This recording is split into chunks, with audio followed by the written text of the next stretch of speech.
At just 12 years old, I witnessed the devastating impact pollution was having on Iran, my parents' home country. On one of my summer visits, I witnessed smog so heavy it completely blanketed the air, obscuring the stars I wanted to trace out of the night sky. I decided to read more about climate change in Iran, and I became increasingly alarmed, particularly when I learned the fact that temperatures in the Middle East were rising more than twice the global average. Armed with this knowledge, I decided to confront my relatives. But I was shocked when they informed me that they knew almost nothing about climate change. So I began to dig into the lack of climate education in Iran, and I found a study that read only 5% of Iranian students could properly explain the greenhouse gas effect. As I continued to scour the internet for more information, I began to connect the dots. From what I could see, there was a severe lack of climate resources available in Farsi, Iran's native language. Now, I was still determined to educate my relatives.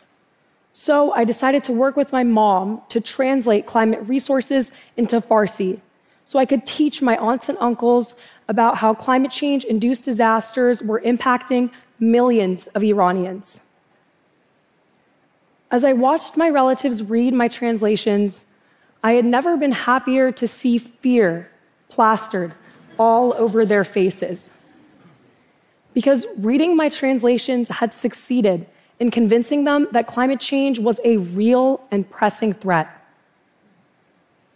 Now, my story is anecdotal, but the fact that the vast majority of scientific research is only available in English is a big problem when it comes to climate change.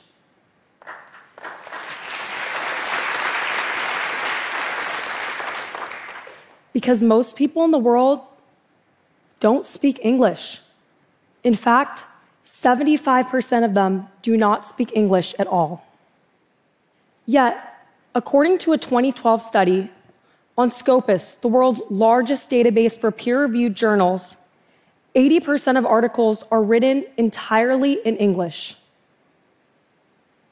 Even the United Nations IPCC report, widely regarded as one of the most renowned pieces of climate literature in the world, is only officially available in the 6 UN languages: Arabic, Chinese, English, French, Russian, and Spanish.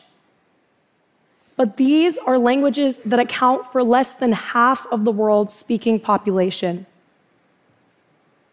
Meaning, the majority of people on our planet are unable to understand the documents and agreements being issued by the world's highest international political body. This lack of easily accessible documents and resources leads to misinformation and low public interest around tackling issues such as climate change. In fact, just 6 years ago, 40% of adults in the world had never heard of climate change. Let me repeat that. 2 out of 5 adults had never heard of climate change.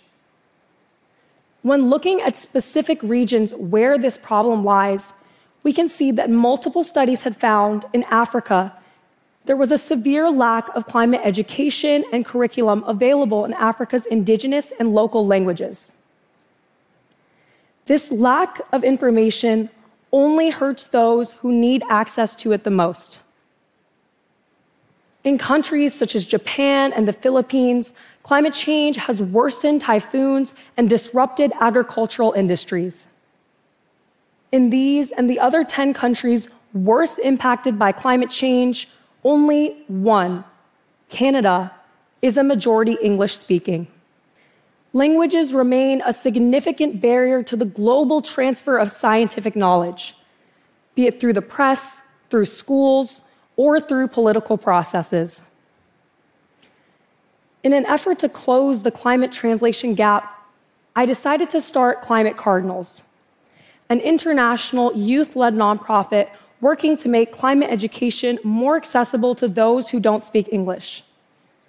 We work with over 8,000 bilingual student volunteers who translate climate information in exchange for community service hours. In just over a year, we've translated hundreds of thousands of words of climate information into over 100 languages, including Yoruba, Somali, Swahili, and Gujarati. If a ragtag group of teenagers that congregate through social media can do this work, imagine the impact that a concentrated effort by governments, scientists, and policymakers would have.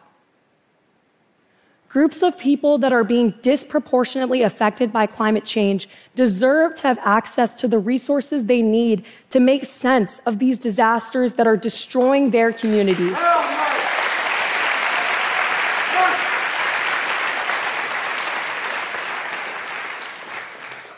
The more people are informed about the climate crisis, the greater chance we have to coordinate collective efforts in protection of the future of our planet.